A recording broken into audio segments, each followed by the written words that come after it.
2019 में सुशांत सिंह राजपूत की एक फिल्म रिलीज होती है, छिछोरे।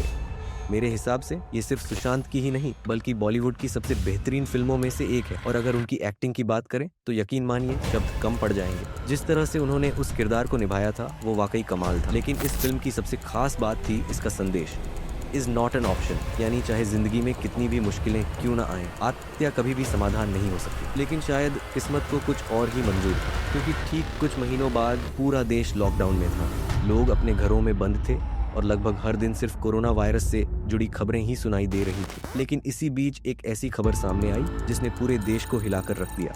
14 जून 2020 खबर आई कि बॉलीवुड अभिनेता सुशांत सिंह राजपूत अपने मुंबई स्थित फ्लैट में मृत पाए गए हैं। ये खबर सुनकर हर कोई हैरान रह गया, क्योंकि कुछ ही महीनों पहले उनकी फिल्म छिछोरे रिलीज हुई थी और उस फिल्म का सबसे बड़ा संदेश था, suicide is not an option. विडंबना देखिए, जिस फिल्म ने लाखों लोगों को जिंदगी से हार न मानने का संदेश दिया था, उसी फिल्म का मुख्य अभिनेता अब इस दुनिया में नहीं था। सिर्फ 34 साल की उम्र, एक सफल करियर, करोड़ों प्रशंसक और फिर अचानक ये खबर। कई लोगों के लिए इस बात पर यकीन करना ही मुश्किल था। कुछ लोगों ने इसे आत्महत्या माना, लेकिन कुछ लोग शुरुआत से ही कह रहे थे कि मामला उतना सीधा नहीं है जितना दिखाई दे रहा है। और यहीं से शुरू हुई भारत की सबसे चर्चित और सबसे विवादित जांचों में से एक। लेकिन आखिर 14 जून की सुबह ऐसा क्या हुआ था, उससे पहले हमें एक दिन पीछे जाना होगा। 13 जून 2020 रिपोर्ट्स के अनुसार सुशांत उस रात काफी देर तक जाग रहे थे। बताया जाता है कि वे मानसिक रूप से परेशान दिखाई दे रहे थे। इसी दौरान उन्होंने अपने करीबी दोस्त महेश शेट्टी को फोन किया, लेकिन फोन रिसीव नहीं हुआ। इसके बाद उन्होंने अपनी गर्लफ्रेंड रिया चक्रवर्ती को भी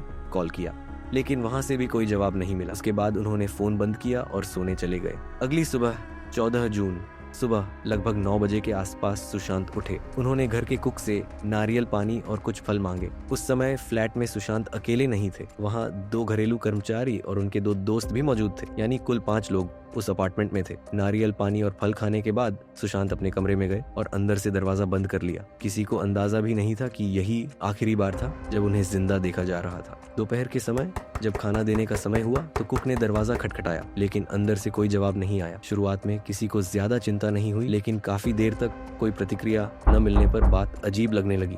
इसके बाद सुशांत के दोस्तों को बुलाया गया। उन्होंने भी बार बार दरवाजा खटखटाया, सुशांत का नाम लेकर आवाज लगाई, लेकिन अंदर से कोई जवाब नहीं मिला। अब सभी घबरा चुके थे। आखिरकार एक चाबी बनाने वाले को बुलाया गया। उसने डुप्लीकेट चाबी से दरवाजा खोला, लेकिन ध्यान देने वाली बात यह है कि उसने सिर्फ ताला खोला था। कमरे के अंदर क्या था उसने नहीं देखा। दरवाजा खुलने के बाद जब अंदर मौजूद लोग कमरे में गए तो सामने का दृश्य देखकर सभी के होश उड़ गए। सुशांत सिंह राजपूत कमरे में मृत अवस्था में पाए गए।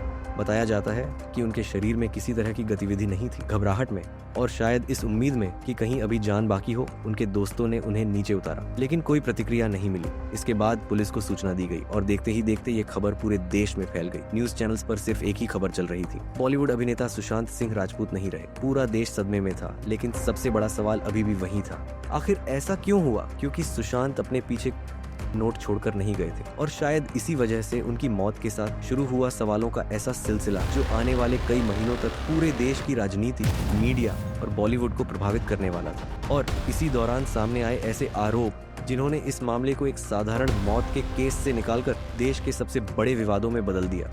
14 जून 2020 के बाद पूरा देश सिर्फ एक ही सवाल पूछ रहा था, आखिर सुशांत सिंह राजपूत ने ऐसा कदम क्यों उठाया? लेकिन अभी तक किसी के पास इस सवाल का कोई साफ जवाब नहीं था। और तभी इस पूरे मामले में एक ऐसा मोड़ आया जिसने कहानी की दिशा ही बदल दी। सुशांत सिंह राजपूत के पिता के सिंह सामने आए। उन्होंने एक वीडियो के जरिए और बाद में बिहार के पटना में एफआईआर दर्ज कराते हुए कुछ गंभीर आरोप लगाए। यहाँ एक बात समझना बहुत जरूरी है, उस समय ये आरोप थे। इन आरोपों को उसी रूप में देखा जाना चाहिए, क्योंकि किसी भी जांच एजेंसी ने उस समय तक इन्हें साबित नहीं किया था। के सिंह का आरोप था कि रिया चक्रवर्ती ने सुशांत को मानसिक रूप से परेशान किया। उन्होंने ये भी आरोप लगाया कि रिया ने सुशांत को उनके परिवार से दूर कर दिया था, और यह भी कहा गया कि सुशांत के पैसों का इस्तेमाल किया गया। इन आरोपों के सामने आते ही सोशल मीडिया पर मानो तूफान आ गया। कुछ ही घंटों में #जस्टिस फॉर सुशांत पूरे देश में ट्रेंड करने लगा। लाखों लोग इस मामले में न्याय की मांग करने लगे। लेकिन इसके साथ साथ एक और चीज शुरू हुई, और वो थी मीडिया ट्रायल। कई टीवी चैनल्स ने जांच पूरी होने से पहले ही अपनी तरफ से निष्कर्ष निकालना शुरू कर दिया।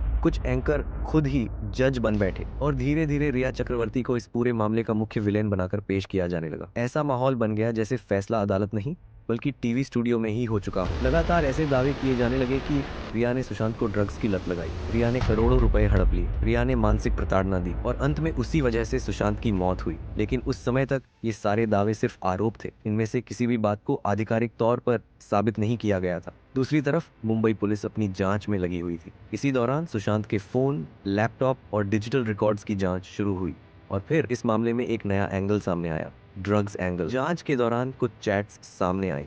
इन चैट्स के आधार पर नारकोटिक्स कंट्रोल ब्यूरो यानी एनसीबी ने भी इस मामले में एंट्री की और देखते ही देखते मामला और ज्यादा बड़ा हो गया। अब ये सिर्फ एक मौत की जांच नहीं रह गई थी, इसमें बॉलीवुड, ड्रग्स और कई बड़े नामों की चर्चा होने लगी। रिया चक्रवर्ती और उनके भाई शौविक चक्रवर्ती से लगातार पूछताछ की गई। कई घंटों तक उनसे सवाल जवाब हुए और आखिरकार सितंबर 2020 में एनसीबी ने रिया चक्रवर्ती को गिरफ्तार कर लिया। लेकिन यहाँ भी एक बात समझना जरूरी है, रिया की गिरफ्तारी सुशांत सिंह राजपूत की हत्या के आरोप में नहीं हुई थी। उन पर हत्या का आरोप साबित नहीं हुआ था। एनसीबी की कार्रवाई मुख्य रूप से ड्रग्स से जुड़े मामलों को लेकर थी। जांच एजेंसियों के अनुसार जब सुशांत काफी ज्यादा मानसिक तनाव में होते थे तब वे कभी कभी कुछ पदार्थों का सेवन करते थे और आरोप था कि रिया अपने कुछ जान पहचान वालों के जरिए इन्हें अरेंज करवाने में मदद करती थी। इसी आधार पर कार्रवाई की गई थी। लेकिन मीडिया के एक बड़े हिस्से ने इस गिरफ्तारी को कुछ अलग ही तरीके से पेश किया। ऐसा दिखाया जाने लगा कि अब पूरा रहस्य सुलझ चुका है, जैसे सारी कहानी का अंत मिल चुका हो। लेकिन सच्चाई ये थी कि असली सवाल अभी भी वही था। अगर रिया दोषी थी तो हत्या के सबूत कहाँ थे? अगर यह हत्या थी तो उसके पीछे की वजह क्या थी? और अगर मामला सिर्फ मानसिक स्वास्थ्य का था तो फिर इतने सारे सवाल क्यों उठ रहे थे? लेकिन इन सब के बीच तभी एक दूसरा नाम बार बार सामने आने लगा, दिशा सालियान। बहुत से लोगों को उस समय तक शायद उनका नाम भी नहीं पता था, लेकिन धीरे धीरे पता चला कि दिशा सालियान सुशांत सिंह राजपूत की पूर्व मैनेजर रह चुकी थी।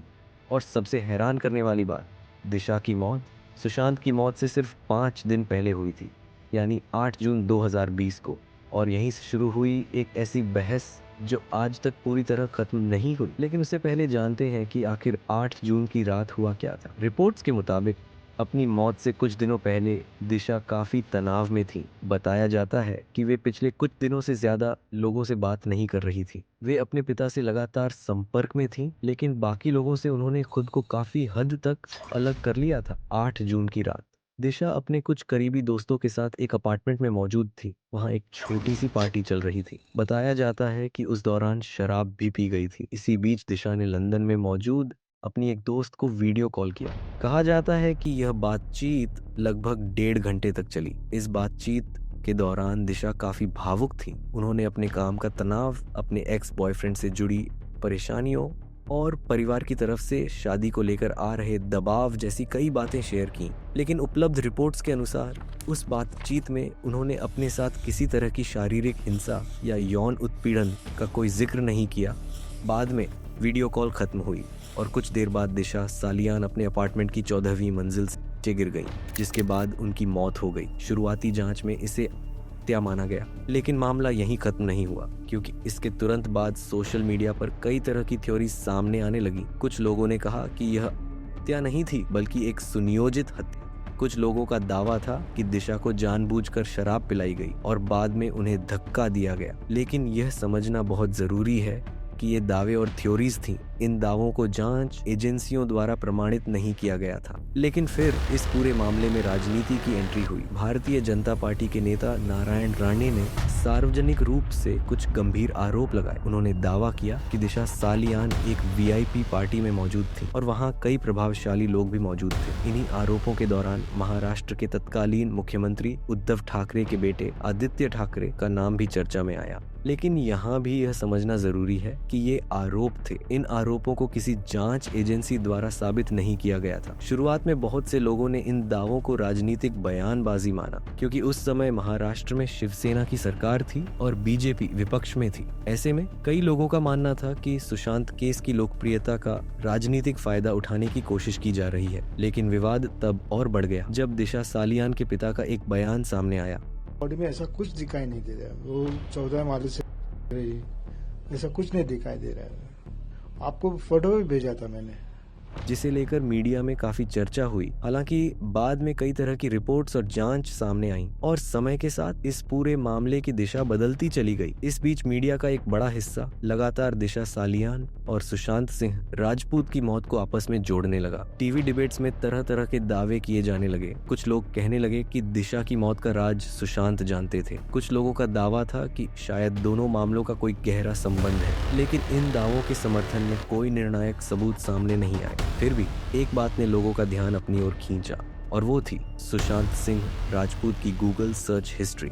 रिपोर्ट्स के अनुसार उनके आखिरी सर्चेज में कुछ शब्द शामिल थे: स्किज़ोफ्रेनिया, बाइपोलर डिसऑर्डर, दिशा सालियन न्यूज और एक ऐसा शब्द जिसने पूरे देश को झकझोर कर रख दिया, पेनलेस डेथ। इन सर्चेज ने लोगों के बीच कई सवाल खड़े कर दिए। क्या सुशांत मानसिक रूप से संघर्ष कर रहे थे? क्या दिशा की मौत ने उन्हें गहरा सदमा पहुंचाया था, या फिर इसके पीछे कोई और कहानी थी? इन सवालों के जवाब ढूंढने की कोशिश में पूरा देश दो हिस्सों में बंट चुका था। एक तरफ वे लोग थे जो इसे हत्या मान रहे थे, दूसरी तरफ वे लोग थे जो इसे हत्या बता रहे थे। लेकिन अब तक किसी के पास कोई अंतिम जवाब नहीं था और तभी इस केस की जांच मुंबई पुलिस के हाथों से निकलकर देश की सबसे बड़ी जांच एजेंसी CBI यानी सेंट्रल ब्यूरो ऑफ इन्वेस्टिगेशन के पास पहुंच गया। अब लोगों को उम्मीद थी कि शायद यहां से उन्हें सारे सवालों के जवाब मिल जाएंगे, लेकिन कहानी अभी और जटिल होने वाली थी। इस मामले में कई लोगों से पूछताछ शुरू की।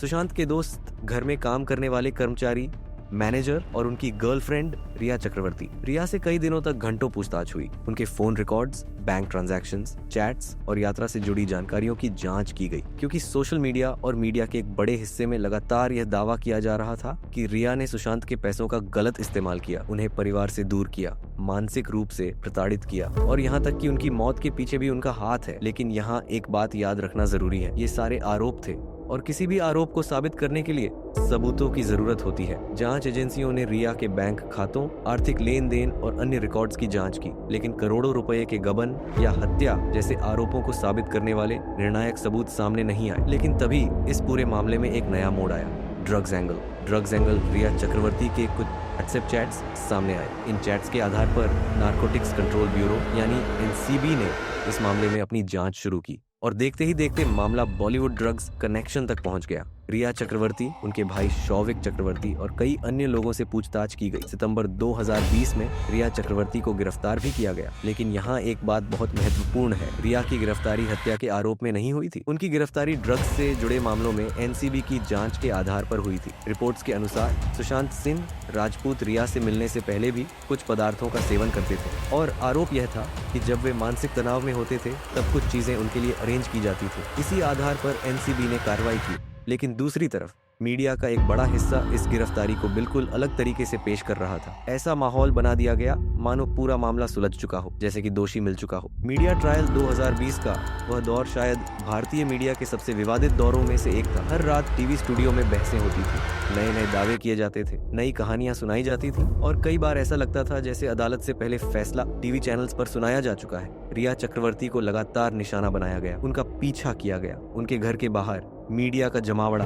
लगा रहता था। उनकी निजी जिंदगी सार्वजनिक बहस का विषय बन चुकी थी। सोशल मीडिया पर उन्हें लगातार ट्रोल किया जा रहा था और इसी बीच लोगों के बीच एक और सवाल तेजी से फैल रहा था, अगर यह हत्या थी तो सबूत कहाँ है? इसी सवाल का जवाब ढूंढने के लिए एम्स की फोरेंसिक टीम को भी शामिल किया गया। एम्स फोरेंसिक टीम CBI ने मेडिकल और फोरेंसिक एक्सपर्ट्स की मदद ली। एम्स की एक टीम ने पोस्टमार्टम रिपोर्ट और अन्य मेडिकल साक्ष्यों का अध्ययन किया। उनकी रिपोर्ट में ऐसी कोई बात सामने नहीं आई जो हत्या की ओर स्पष्ट रूप से इशारा करती हो। रिपोर्ट्स के अनुसार उपलब्ध फोरेंसिक साक्ष्यों के आधार पर हत्या की संभावना का समर्थन नहीं मिला। हालांकि इस निष्कर्ष के बावजूद सोशल मीडिया और कई लोगों के बीच बहस खत्म नहीं हुई। कुछ लोग अब भी हत्या की थ्योरी पर विश्वास करते रहे, जबकि दूसरे लोग इसे हत्या और मानसिक स्वास्थ्य से जुड़ा मामला मानते रहे। मानसिक स्वास्थ्य का पहलू जांच के दौरान सामने आया कि सुशांत सिंह राजपूत मानसिक स्वास्थ्य से जुड़ी परेशानियों का सामना कर रहे थे। उनके डिजिटल रिकॉर्ड्स और मेडिकल हिस्ट्री से भी इस दिशा में कई बातें सामने आईं। लेकिन दुर्भाग्य की बात यह रही कि भारत में मानसिक स्वास्थ्य पर गंभीर चर्चा करने के बजाय पूरा ध्यान षड्यंत्र, राजनीति और मीडिया ट्रायल पर चला गया। और शायद यही वजह थी कि असली मुद्दे कहीं पीछे छूटते चले गए। लेकिन कहानी अभी खत्म नहीं हुई थी। CBI ने क्या कहा? CBI ने इस मामले की लंबी जांच की, कई लोगों से पूछताछ हुई, फोन रिकॉर्ड्स देखे गए, बैंक ट्रांजैक्शन जांचे गए, डिजिटल सबूतों की पड़ताल हुई, लेकिन वर्षों बाद भी सीबीआई की ओर से ऐसा कोई सार्वजनिक निष्कर्ष सामने नहीं आया जिसने हत्या के दावे को साबित किया हो। यानी सार्वजनिक रूप से उपलब्ध जानकारी के अनुसार हत्या साबित करने वाला निर्णायक सबूत सामने नहीं आया। तो क्या सारे आरोप झूठे थे? ऐसा कहना भी सही नहीं होगा, क्योंकि कुछ बातें सिर्फ आरोप थीं, कुछ बातें अफवाहें थीं, कुछ बातें मीडिया ट्रायल का हिस्सा बन गई थीं, कुछ बातें राजनीतिक बयानबाजी से जुड़ी थीं और कुछ सवाल आज भी लोगों के मन में मौजूद हैं। लेकिन कानून में केवल शक के आधार पर किसी को दोषी नहीं ठहराया जा सकता। फैसले सबूतों के आधार पर होते हैं। राजनीति का एंगल, इस केस में राजनीति भी जमकर हुई। महाराष्ट्र सरकार और बिहार सरकार आमने सामने आ गई। बीजेपी और शिवसेना के बीच आरोप प्रत्यारोप शुरू हो गए। नेताओं के बयान आने लगे। हर पार्टी इस केस को अपने नजरिए से देखने लगी और धीरे धीरे एक व्यक्तिगत त्रासदी राष्ट्रीय राजनीतिक बहस बन गई। मीडिया ट्रायल शायद इस केस का सबसे दुखद पहलू यही था। हर रात टीवी चैनलों पर आरोप, चीख, पुकार, बहस, साजिश की कहानियां चलती रहती थी। कई लोगों को बिना अदालत के दोषी घोषित कर दिया गया। रिया चक्रवर्ती शायद इस मीडिया ट्रायल का सबसे बड़ा चेहरा बनी। उनकी निजी जिंदगी पूरे देश के सामने चर्चा का विषय बन गई। सुशांत की मौत के बाद एक शब्द पूरे देश में सबसे ज्यादा सुनाई देने लगा, नेपोटिज्म। बहुत से लोगों ने कहा कि बॉलीवुड में बाहरी लोगों को बराबरी का मौका नहीं मिलता, स्टार किड्स को ज्यादा महत्व दिया जाता है। कई लोग मानते हैं कि इंडस्ट्री की राजनीति और लगातार होने वाली निराशा का असर सुशांत पर पड़ा होगा। लेकिन यह भी सच है कि इस बात का कोई निश्चित प्रमाण नहीं मिला कि केवल नेपोटिज्म ही उनकी मौत का कारण था। सुशांत आखिर थे कौन? वो सिर्फ एक अभिनेता नहीं थे, एक इंजीनियरिंग स्टूडेंट, एक जिज्ञासु इंसान, फिजिक्स, अंतरिक्ष और विज्ञान में रुचि रखने वाले व्यक्ति, एक ऐसा कलाकार जिसने टीवी से शुरुआत की और अपने दम पर बॉलीवुड में जगह बनाई। काई पोचे, MS धोनी, छिछोरे जैसी फिल्मों के जरिए उन्होंने करोड़ों लोगों का दिल जीता। और शायद सबसे बड़ी विडंबना क्या थी? छिछोरे फिल्म का मुख्य संदेश था, हारना बुरा नहीं है, हार मान लेना बुरा है। और उसी फिल्म का मुख्य अभिनेता कुछ महीनों बाद इस दुनिया से चला गया, जिस बात को लोग आज भी स्वीकार नहीं कर पाए हैं। आज भी लोग क्यों मानते हैं कि यह हत्या थी? इसके कई कारण हैं। घटनास्थल से जुड़े शुरुआती सवाल, अलग अलग एजेंसियों की जांच, सोशल मीडिया पर फैली हजारों थ्योरियां, मीडिया द्वारा लगातार मर्डर नैरेटिव को बढ़ावा देना, कुछ अनुत्तरित सवाल। लेकिन दूसरी तरफ मेडिकल रिपोर्ट, एम्स की राय, सार्वजनिक रूप से उपलब्ध जांच निष्कर्ष, इनसे हत्या का निर्णायक प्रमाण सामने नहीं आया। इस पूरे मामले से सबसे बड़ी सीख, कभी कभी सच्चाई उतनी सरल नहीं होती जितनी टीवी डिबेट्स दिखाती हैं। हर आरोप सच नहीं होता, हर अफवाह तथ्य नहीं होती, और किसी भी व्यक्ति को अदालत और जांच से पहले दोषी मान लेना खतरनाक हो सकता है। 14 जून 2020 को भारत ने सिर्फ एक अभिनेता को नहीं खोया था, बल्कि एक ऐसे इंसान को खोया था जिसने अपनी मेहनत और प्रतिभा के दम पर लाखों लोगों को प्रेरित किया। शायद इस केस के सारे सवालों के जवाब कभी ना मिले, लेकिन एक बात तय है, सुशांत सिंह राजपूत का नाम, उनकी मुस्कान और उनका काम हमेशा याद रखा जाएगा।